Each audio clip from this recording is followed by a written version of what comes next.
After this video, you will be able to understand the relationship between electrical current and magnetism.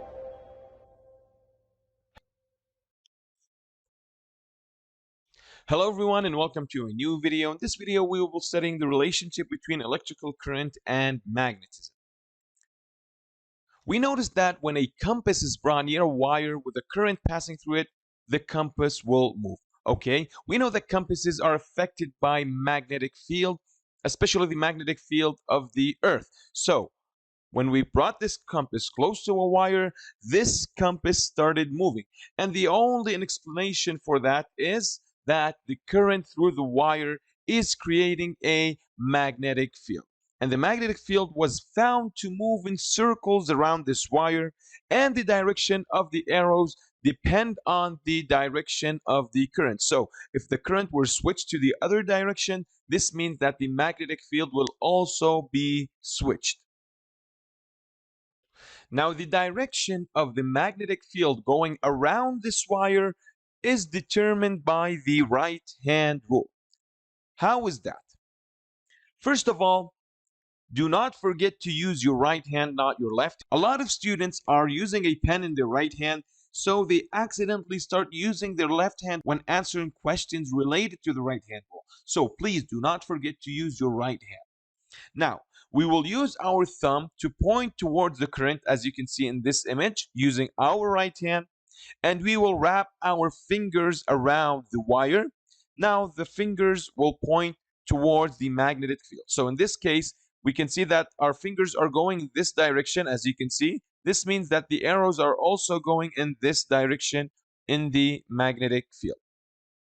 So using the right hand rule is very easy and simple. Now, since we have magnetic fields around wires, what do you think will happen if we have two parallel wires with current passing through them? It depends on the direction of the current passing through each wire. So if we have two wires where the current is going in the same direction, these wires will attract to each other. So their magnetic fields will interact in a way that will cause attraction between these two wires. But if we have two parallel wires, but the current was going in opposite directions for these two wires, they will simply repel. Now, if you were asked to draw the magnetic field for a wire that is perpendicular to the page you are looking at right now, how am I going to know the direction of the current? It was agreed to use these symbols to illustrate the current perpendicular to a page. Now let's try to draw the magnetic field for these two wires. First of all, let's look at this wire. If you see a circle with a dot in it, this means that the current is going towards your eye. But if you see a circle with an X in it, this means that the current is going away from your eye. So let's draw the magnetic field for this wire. We know that the magnetic field is going in circles around the wire. Using the right-hand rule, I will make the thumb go towards my eye, and I will wrap my fingers around the wire. This means that the direction of the magnetic field will go this way. Now, for this wire right here, let's draw circles around the wire. Now, using the right-hand rule, I will make my thumb go towards the paper, and my fingers will wrap around the wire, making the direction of the magnetic field look like this way. Well, actually, you can always memorize it. If the current is going outside the paper or towards your eye, that means that the arrows are going counterclockwise. But if the current is going towards the paper, we can say that the arrows are going clockwise. I do not prefer memorizing anything, but it can help sometimes. Now, imagine if a wire was formed in a loop. The shape of the electrical field will be like this. Because the circles are all around the wire, they're not just at a certain point, it's all along the wire. So if we make a loop of a wire, we will see this shape. We can see that the magnetic field will look like many circles going around the wire.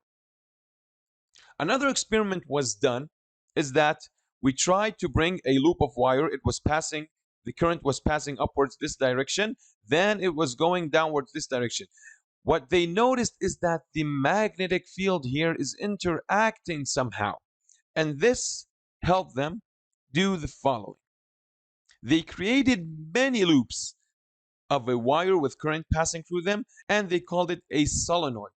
The magnetic field then will look like a magnetic field around a real magnet with a north and a south pole. So what we did here is that we created a magnet. But the benefit of this magnet, we already have magnets. Why would we want to create magnets? The benefit of this magnet is it can be controlled. How can it be controlled? First of all, it can be turned on and off. So if I turn off the current, the magnetic field will be turned off. It's like I'm turning off the magnet. The other thing is I can make this magnetic field stronger by increasing the current. So if I have higher current, I will have a stronger magnetic field. So I created a magnet that is controllable. I can increase or decrease the strength of this magnet, and at the same time, I can turn it on and off whenever I want. Now, to determine the north and the south pole of this solenoid magnet, we will have to use the right-hand rule again.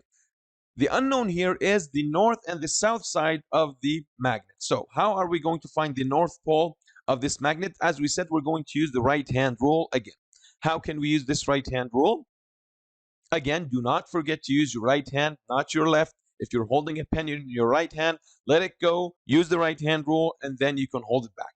Wrap your fingers in the direction of the current. So this time, we are wrapping our fingers in the direction of the current. In the previous time, when we learned how to use the right hand rule to determine the directions of the arrows for a single wire, we used to use our thumb to point towards the current. But this time, we are using our fingers. As you can see, our fingers are pointing towards the current. So my thumb will give me the north direction.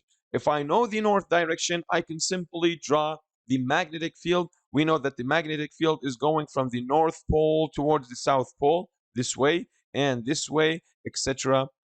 Just like for a simple bar magnet. Stay tuned in the next video. We will be solving a lot of problems that will help us understand the relationship between electrical current and magnetism even deeper.